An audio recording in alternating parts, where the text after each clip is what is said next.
Hi, this is Dan. Welcome to another edition of the Skull Sessions. And today my guest is James Longmore, James H. Longmore, right? Yeah, absolutely. Yeah, Okay, all right. So, what's up, man? yeah. Yeah, thanks for having me on, Dan. It's good to see you. Okay, thanks. Yeah, thanks for being here. Yeah, so have I got something on my face? Oh, it's my beard. It's okay. No, I've just been out in the backyard. Again, this is going to sound more bizarre than it is. We're training one of our dogs to run my daughter's show goat. Okay. Because she shows goats, and we've got he's quite new. We've had him about 4 and a bit weeks now, and we're training our youngest dog to run him, to exercise him. So Okay. That works. I guess it's they get fun. along well. They do, yeah. They've been hanging out because we have a sort of a little paddock at the bottom of the yard. They've been hanging out either side of the fence, and we decided because they kind of get on, and we sort of would open the gate, let them, and they actually play together, which is great. But on a practical level, it's great exercise for the goat. To build him up, to build those muscles up, and because the dog can run him a lot faster than we can, obviously. Yeah, so I have a bull terrier. I Like, didn't he's so realize. fast. Yeah. Oh, they are. I mean, I didn't realize how fast goats could be. I mean, that thing when it's going flat out, it can shift. It can actually outrun the dog, and the dog is fast. I mean, she's a part shepherd, part Rottweiler, so she's Right. quick. Cool. But Yeah. it's great because I they're wish I just had room to have goats. I live in an apartment in New York City, so oh a right, tiny little fucking place. oh. Yeah, well, we've just I happened to land lucky, and I bought this house nearly 4 years ago. Now it's got a huge sort of third of an acre yard, so it kind of worked out well. So yeah, goats. I didn't realize how much fun goats could be. To be honest, they're just like dogs with hooves, really. Oh, nice. Have you seen Black Sheep? The movie Black Sheep? Oh my god! Yeah, that's going back a bit. Love that movie. That was. Gee, how old is that film? That was. I A saw that while, yeah. back in I England always before I make moved mistake of out going, here. oh, it just came out, and the people are like, that came out 15 years ago. I'm Yeah. like, oh, well, to me, it just came out. You know? Well, if it's new to you, but yeah, I remember watching that back in England, back in before we moved here. So yes, Yeah, going back. it's been a while. It's Yeah, been a good, while. good movie actually. Good movie. I enjoyed it. I saw because you mentioned goats, so I was like, hey, you know, Yeah. They should. Maybe I should write a horror story about killer goats or something. like zombie ghosts or something. Yeah. Yeah, vampire goats. There you go. That's a Yeah. good one. Last Night, for night. like these Yeah, ghosts have actually been here for 4,000 years. Yeah. yeah. No, that would be good. It might happen. Watch this space. You never know. They can be here No, already. We absolutely. never know. Just like Yeah, aliens. Yeah. yeah. So, all right, man. So let's talk about what you got going on and what you have out. Right. I mean, my newest project out is in the. I think it's going to be out this month. I know you're in the anthology as well, the Tumbleweed horror western anthology. Oh, Tumbleweed. Um, yeah, that's the one. Yeah. I think Dave said it's coming out the end of this month. Very Yeah, nice. and do you know? And it's funny because I'm also a professional ghostwriter, so I spend a lot of time writing for other people. So it's the first original James H. Longmore story that's been out for quite some time. Wow. I'm busy writing because I'm writing for everyone else, not myself, because that's what pays for the goats. So when the opportunity came up, I got chatting to David Merrill, and he invited me on. I thought, yeah, brilliant. Yeah, I will set aside some time and write because the theme as well, because it's Western themed. Oh yeah. Um, No, I've always had a soft spot for the westerns, you know, and it's great. I'm a big fan of, which is why I enjoy the ghostwriting gig because all the research. You know, I Okay. enjoy researching and researching the old because I'm a bit of a Whatever stickler for the theme of detail. the new novel is, you want to delve into the details. So, like, Yeah, I mean, for me, it's those details, just those little throwaway details that bring the story to life. You know, I mean, oh, definitely, I yeah. mean, in the story, I mentioned something about just an offhand remark about the president of the time. The president before was shot, blood. So everything is factual. Everything, even down to the swear words that they used of the day. Yeah, that's a side note, real quick. When I did the Western horror thing, like I did one a long time ago on Uh World War I, and I huh. remember I wrote it and I sent it to a couple beta readers, and somebody's like, "Love the story, does not sound like anybody from the era." I'm like, "Oh Yeah. fuck!" So Yeah. I was like, how do I find out what people from there sound like? And they're like, well, look at journals and letters. So I tried not to make that mistake this time. So like, I wanted to make sure. Oh, I see a dog behind you.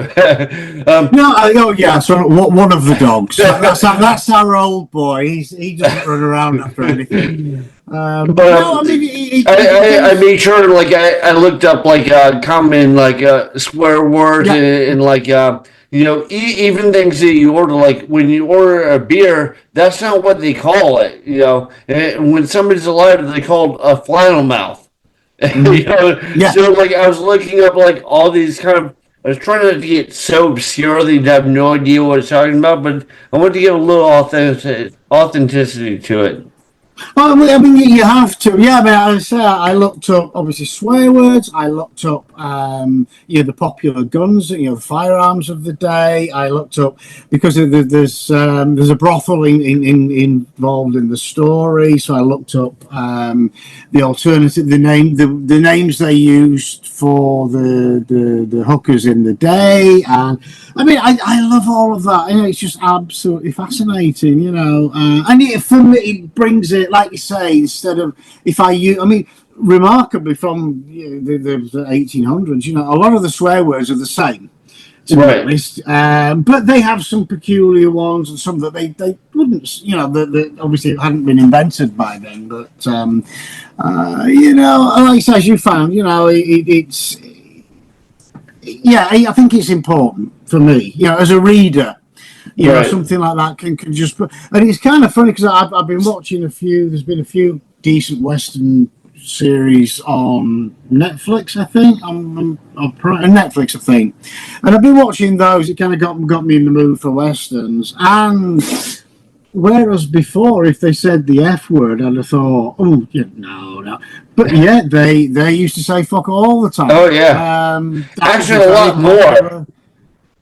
Yeah. Yes, yeah. So there was a lot of things, and yet they were very God fearing and very, uh, that's where like tarnation, what in tarnation, and they would Yeah. say that as an alternative to damnation because we can't damnate, we can't say that, so they would come up with these alternatives that were all very quaint. So yeah, I threw a few of those in, but it was nice to write in a different era. I mean, we can, I can sit and write a contemporary horror. It's contemporary. There's not a lot of research to do. But if it's something that's got 100 years ago, yeah, it's good. It's good fun. Hopefully, it's received well. Okay. What was the theme? Like no spoilers, but just like the rough like kind of concept. Um. Oh, without giving it away, it's a kind of not corrupt sheriff, but sort of a nasty piece of work sheriff who is disturbed, shall we say, disturbed during a visit with one of the ladies of the night, or ladies of the line, they call them then, by sort of like the local drunk who's an elderly Mexican chap sort of there's like a vagrant who hangs around the town and that. So he decides to drag him out into the desert and hang him.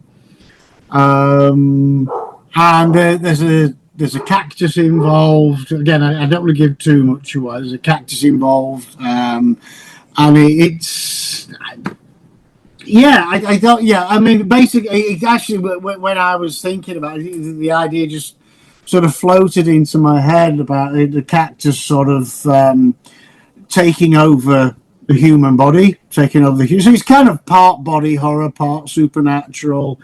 Oh, that's cool. Yeah, cool twist. But it's good fun. You know, it's the undoing of this nasty sheriff and his dim-witted deputy who just goes along with everything that he's told to do without question. You know, and funnily enough, probably happened watched, quite a bit.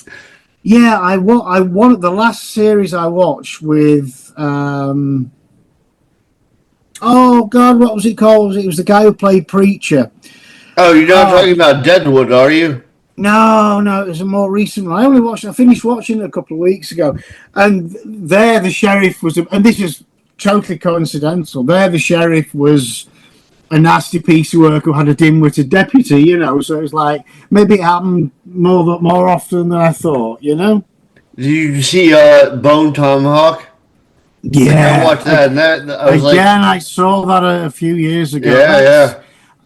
Again, westerns, and it's like The Hills Have Eyes, but the Wild but West, on the western scale, yeah, it was good. You know, it's nice to see an everyday trope just thrown somewhere different. I would like fun of a few years ago. I ghost wrote for a client in Australia. Funny if it got published in Australia.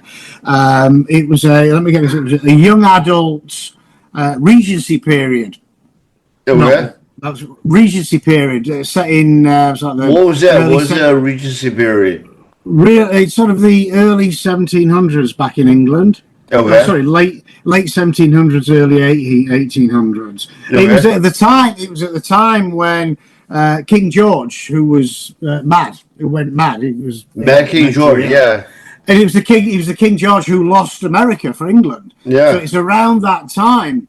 And the guy wanted it was a young adult romance, supernatural romance, and I did the research about the time and I would love to write a good original horror based in those times, you know, like they did Pride and Prejudice and Zombies, where they took the original story, then added zombies in. But I would like to do something original set in that time, whether it's vampires or zombies or whatever, you know, just do something.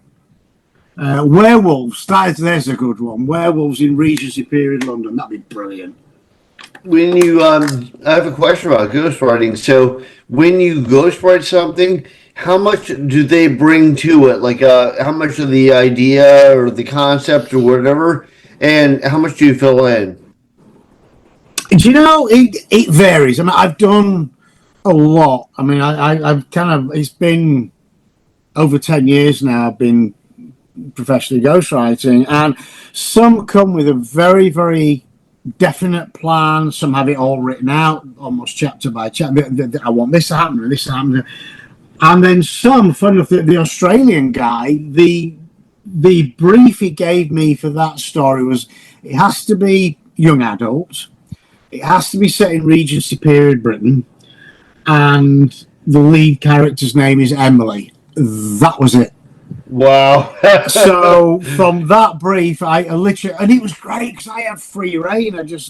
He absolutely loved what I did, obviously, and he got it picked up and published, and it's on Amazon. You can buy it over here, but it's published primarily in Australia for, Do you feel a little bit though, like it's your book and you let go of it? I mean, you've been doing it for a while, so I don't know if that's still a thing. Do you know? I think in my early days, I know I did one, and it was through an agency, and they took it and they passed it to another ghostwriter to sort of whatever to do her little bit, and she made some changes, and I was not happy. Yeah. I was not even changed the main character's name. It's like, why did you do? Why? And it was just because she wanted to put her stamp on it. You know what I mean? And then from then, I thought, well, hang on a minute. You know, I've been paid. My name's not on the book because well, you bank the check, you walk away. Your name's nowhere near it. I'm not even allowed to tell people that you know that was the book I wrote. You know, so.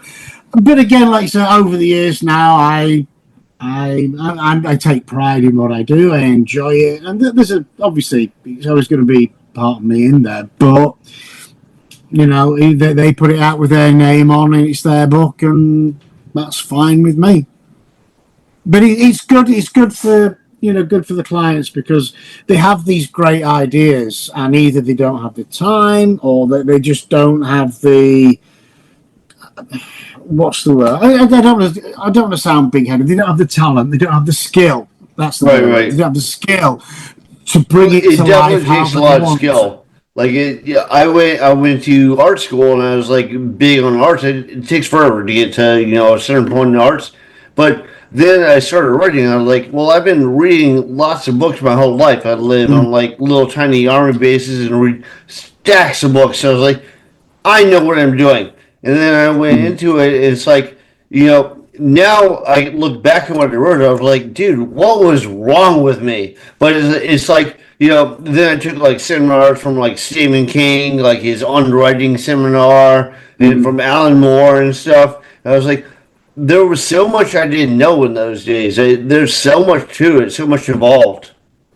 Well, I don't think, as writers, I don't think we ever finish learning. I learn something new all the time. Oh, I agree. I definitely agree. Yeah. And I grow. And you see the Stephen King and the Clyde Barker, you see all these, seasoned professional writers. What we don't see is all the crap that they wrote that went unpublished because it was crap. Right. And we all have either a real draw or a virtual draw of crap and half-finished books and short stories that never went anywhere and all of that. And it's one of, like you say, the more you read, the more you write, the more you grow. Right. And it's, and that's how and you just have to just keep going, and just accept that you are going to grow, that everything's not perfect first time around.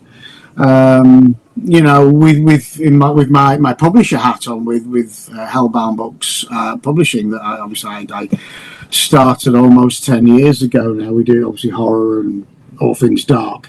We get a lot of submissions, and the majority of writers, we give them feedback and say, well, or it goes through one of our editors, but there's some who take it personally. Right. You have basically, how dare you? This is my mom says this is the greatest book ever, and and it's like, okay, fine. This is. Oh, this is the greatest book. Like, if you're not prepared to listen to the professionals, I feel like anybody that tells you how great they are is probably not.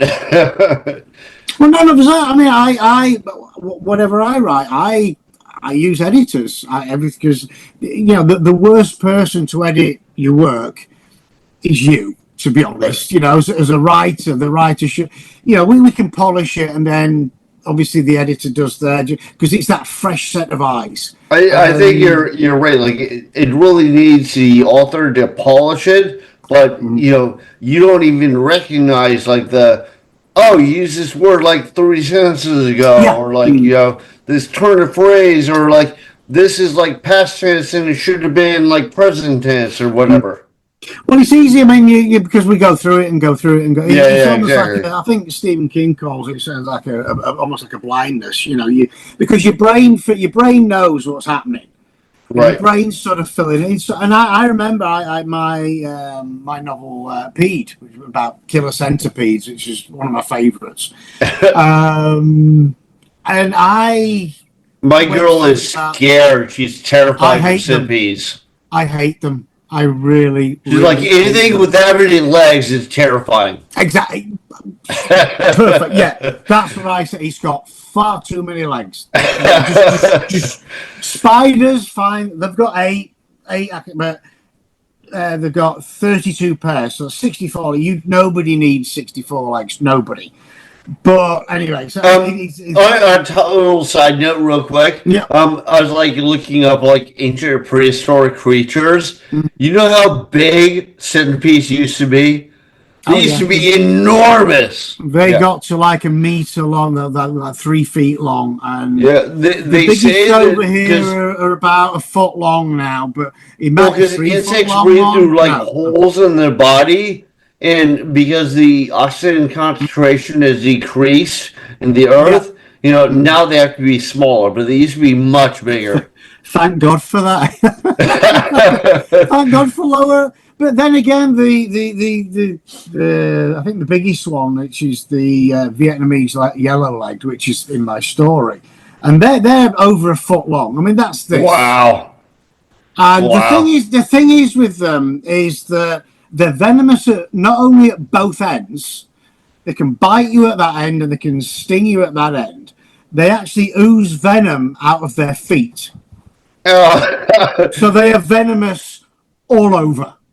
So they're basically like real Lovecraft creatures. They are fashioned in the pits of hell. Yes, absolutely. And I actually have a degree in zoology, so I am familiar with the animal kingdom. I've handled a lot, and we have a house full of animals, so I'm used to, But not centipedes. No. And we went to a reptile show. Me and my daughter a couple of years ago went to a local reptile show, and she knows my weakness. And oh, Dad, come and look at this. And I thought it was like a really cool lizard or something. And there's this guy with a table full of these little containers, and each one had one of these bits, and it's like. Like too much, I'm out. Yeah. What I want to buy them all and take them out into the car park and stamp on them all. Just kill all, just get rid of all of them. But again, with my zoology brain, they are fascinating. I did a lot of research on them for my book, and they are absolutely. I wouldn't have one, but they are absolutely fascinating creatures. They really. They've remained unchanged. Maybe obviously smaller. For hundreds of millions of years, they are perfect beings. They're great, Yeah, well, they're creatures. They're basically dinosaurs. Like birds are basically dinosaurs. Mm-hmm. Komodo dragons. Alligators. Yeah, but some of these creatures have not changed. They find fossilized. They don't have to. Centipedes. Are you really going to mess with Komodo dragon? Have you seen how big those things are? Oh, I love that. I would have a pet one of those. Yeah, they're awesome. It would eat me. It would. They are. Yeah, but again, fascinating creatures. But then again, I like honey badgers. It's probably really hard to make good friends with the honey badger, but I think they're awesome. Yeah, they've just got a bad attitude. I like that. I like animals with a bad attitude. We've all got issues, Yeah, we do. Yeah, we do. So let's talk about what you have out now. We'll go back to what you have out. What do you have a website? Do you have stuff available on Amazon, Barnes and Nobles? Tell me what you got going on. Absolutely. Well, me personally, I have a website which is jameslongmore.com. Okay. Which I have 9 novels and novellas, 8 novels and novellas, and 1 short story collection out there. I have short stories scattered all across in anthologies. I've lost track of a lot of them. They're. Is it all horror? Do you been able to stick to that? It is. All my stuff is all horror. Yes. Okay. I've dabbled with Bizarro because I love Bizarro, which is it's like Monty Python writes horror. Because Oh, I love Mind The Hypothesize. gloves are Yeah. off. The gloves are. You can just be silly. You can have some fun. Whatever. Mind Hypothesis, Um, yeah, excellent. Like, no, I think people didn't understand that at first. I mean, often they don't now, but back it then is people definitely very. like when he has that bird cage with ants in it. He's like, but isn't it too big? Don't the ants just escape? They're like, you can buy more. Yeah, I mean, it is. It is very, very British humour. yeah, Very yeah. British, which is why. But I like that. Like the Holy Yeah, Grail. I mean, come and on. I grew up. I grew up watching Python. So yeah. So that's. So Bizarro's fun, but yeah, good. I've written some good horror stuff. With my publishing company, Hellbound Books Publishing, again, hellboundbooks.com. We do horror, we do noir, we're branching into noir, we do all things dark. So all the different subgenres of horror, whether it's dark and steamy or creatures or you pretty much. And we've been going 10 years. We've got over 200 and odd titles now available, on Amazon. They're available. A lot of you can go to your local bookstores, and either if you're not on the Wherever shelves, fine you can books is order. sold, you can find them. Yeah, pretty much. They're available obviously on ebook and Kindle as well, on audiobook, on Audible, on Apple. So yeah. I mean, we've. I think one of our authors actually sent me a picture that even popped up in Walmart. So she was in the local Walmart. I said, So yeah, but Seems we've been like around a a little while. bit of a change. Like, were they like doing something with like album covers back in the day where they have like all white and like a warning label on it? Well, we know. I because I was, I'm no spring chicken, but I was brought up reading the pulp horror of the 70s and the 80s. And if you check out the website, we are renowned for we use some phenomenal artists for our cover art, and I like a good cover. A lot of them of that sort of that pulpy feel. We do them Oh, in definitely, yeah. we do them in 5x8 cream interior because it's that old style, that old school pulp horror feel. And Right, people like it. I mean, I love it, and people like that sort of thing. It's that sort of feel, right.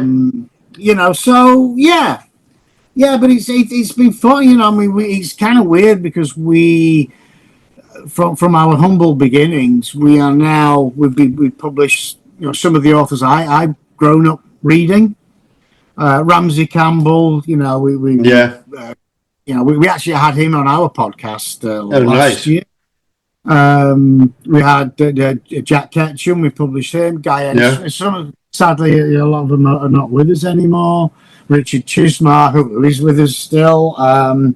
Graham Masterton. So Oh, I love his stuff.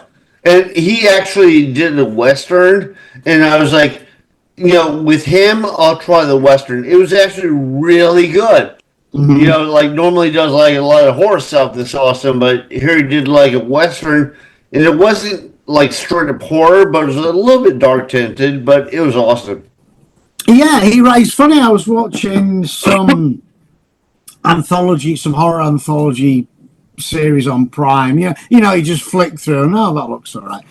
And it was like just all these short stories, and up pop what was a short story written by Graham Matter, which is great. I think he wrote some for was it the 80s Twilight Zone? Again, Oh yeah, his with the name golem pops on the up. wing, this like hacking away the wing, and this guy's flying. Yeah, Yeah, he's pops I up. think it Yeah, was we Terror at 10,000 feet. Yeah, something. Yes, I think, yeah.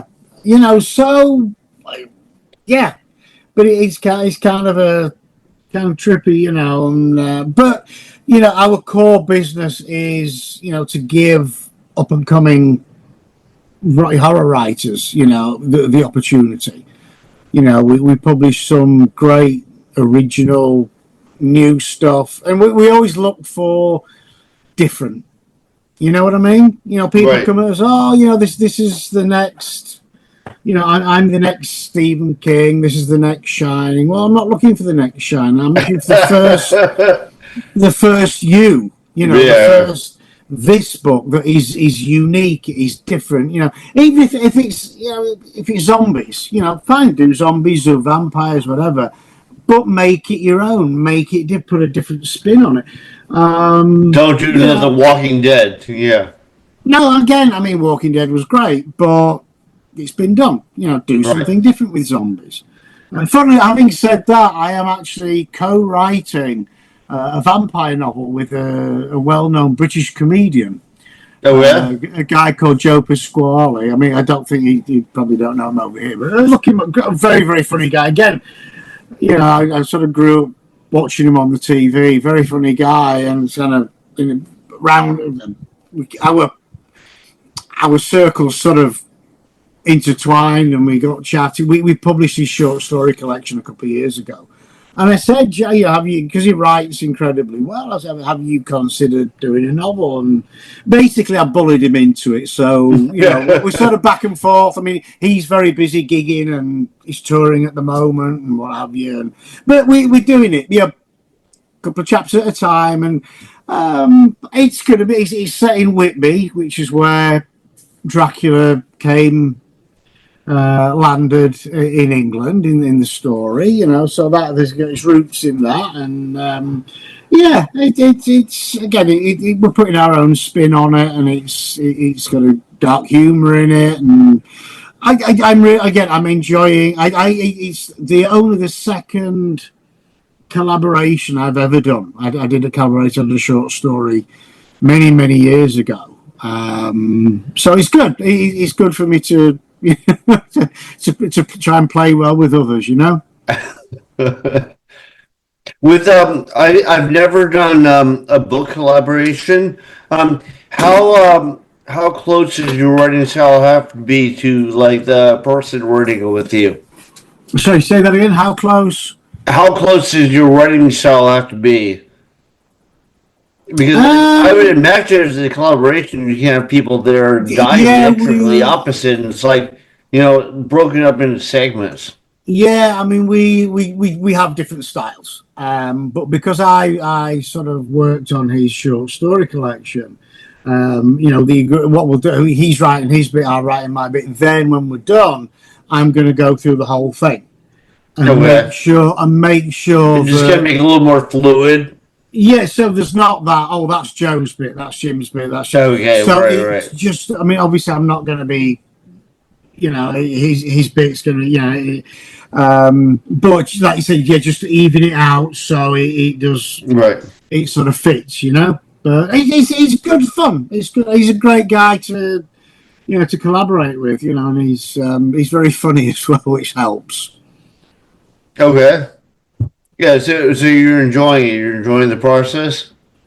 Oh, I really am. I really am. I mean, It again, what's it's taking a while because of, you know, because between his schedule and my probably more his schedule because, well, you know, when he's well, you know, he's actually doing a tour of England at the moment with three other British comedians. I mean, they're all like they're called the Rat Pack. Oh, sorry, okay. The Brat Pack. They call themselves. Was it the Rat Pack like No, the Frank Brat Pack. Sinatra and Yeah, and yeah, I mean they've based it on that. But again, they do comedy, they do music, whatever, and a right, great bunch of guys. I'm hoping they're still touring when I get back to England in a couple of years, and you know, I'll get a couple of tickets and go see them. But so yeah, he's gigging a lot, and you know, so he's busy, but. We are getting there, you know, and the story's taking shape nice. We've got some great characters, and again, it's very British. Very British, which is I love it, absolutely love it. Well, some of my favorite comedians like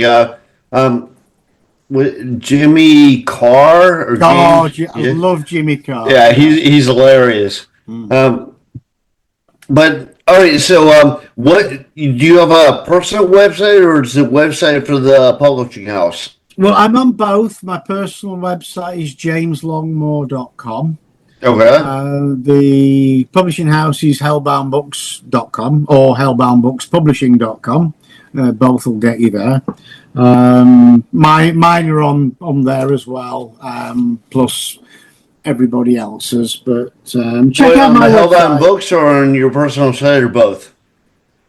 On Hellbound Books is everybody. I mean, I'm on there, but everybody else is, and obviously there's just me on my website.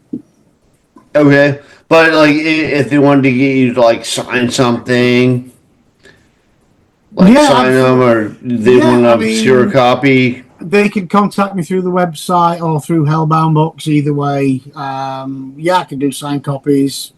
Yeah, absolutely. Or Oh, if they're anywhere near, we're going to be at the Smoky Mountain Terror Convention at the end of the month up okay. in North Carolina.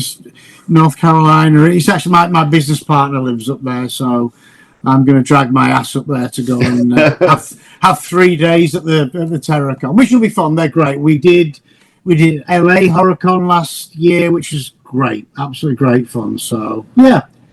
Do you do Texas AuthorCon or KillerCon? Well, that's what got me because that's what got me involved in the anthology. Because I shouted at David for not letting me go to, or for not inviting me to Texas HorrorCon, but to the AuthorCon.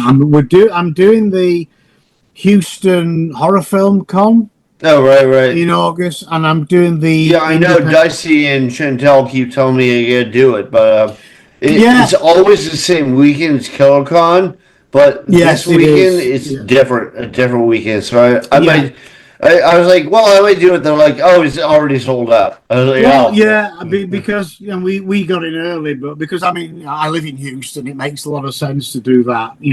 And there's another one in Houston in October, which is they keep changing the name. It's an independent author fair, and it's not just horror; it's all genres. And we've done it for the past couple of years from when they started.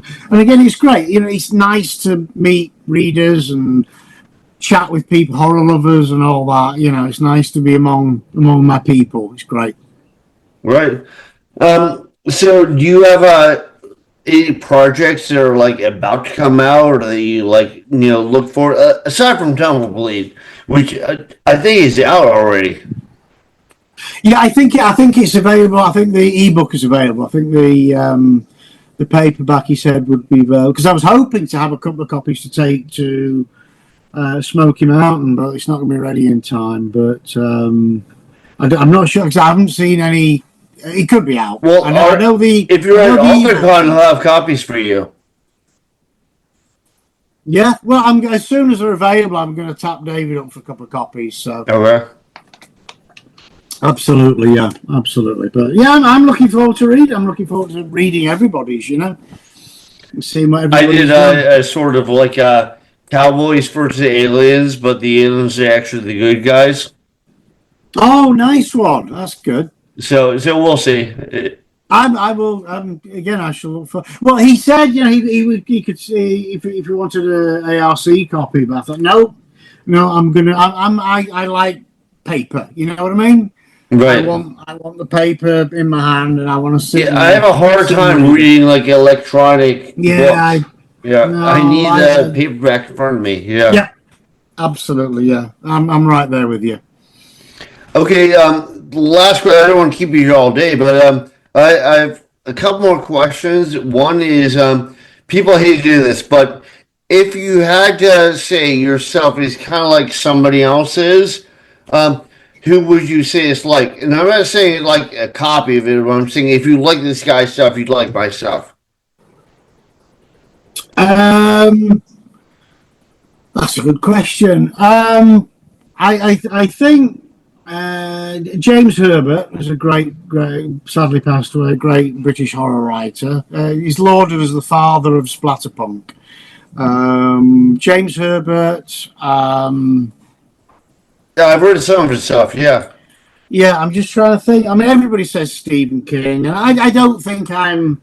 I might like to think Steve would enjoy my work, but I think the biggest strength of Stephen King is like he makes very realistic characters. So the character interaction says like, if you say he's just like Stephen King, well, yeah, he also has kind of weak endings sometimes, but I think yeah, I you think can say Car- like some I of think this aspect of his stuff, like a lot of people like see that in my stuff. I think yeah, I think character wise, yeah, maybe because I've read a lot of Stephen King throughout the years. I like how he builds his characters, and I think probably part of me likes to emulate that. Richard Lehman is another one. Again, because I mean, you know, Steve King, I mean, absolutely, love his stuff. He's been consistent. He's got, oh, I like to go that step for when I write gore, it's full on. When I write a sex scene, it's full on. I sort of like to really build the picture that way. Again, that's my James Herbert sort of influence. He with the rats and the fog and and it was really brutal and bloody and just made What's you that go, one? oh. 1945 or 1944? He wrote there's some book or the Nazis won. I was that James Herbert? It sounds vaguely familiar. I'm not sure if I read that one.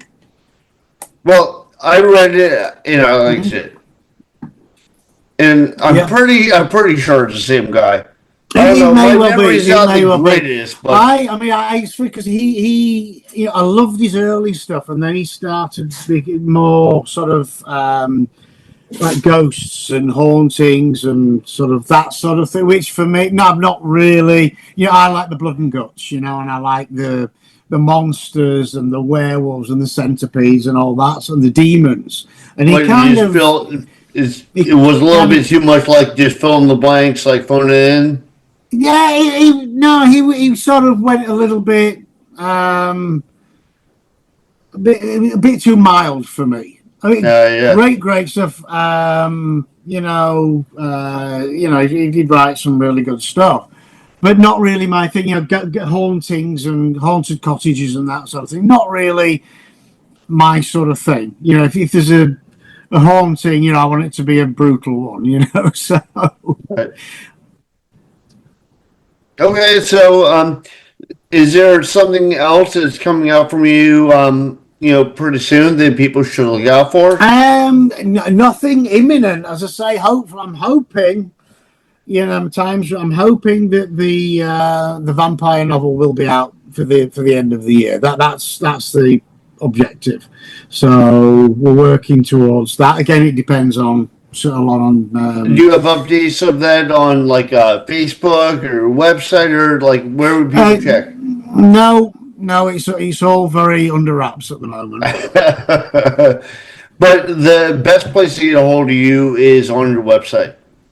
Yeah, either jameslongmore.com or hellboundbooks.com. Okay, You can awesome. reach me on either of those. Yeah. Awesome. Well, thank you very much for doing this. I know it got interrupted last time. We had a little bit of time change problem. Yeah, no problem. No problem at all. But thanks for doing this. Do you have anything else that you want to throw out there for the Do you Cosmosphere? just anybody listening out there, keep reading, keep buying books, and buy some of my books because I've got goats to feed. But no, Yeah, the but dog. don't thank I you. can see the dog behind you. Yeah. Yeah, that's hey buddy. Hey, buddy. He's been fed, so I don't know what he's wanting, to be honest. So yeah, thank you for having me on, and I shall look forward to reading your story in Tumblebleed.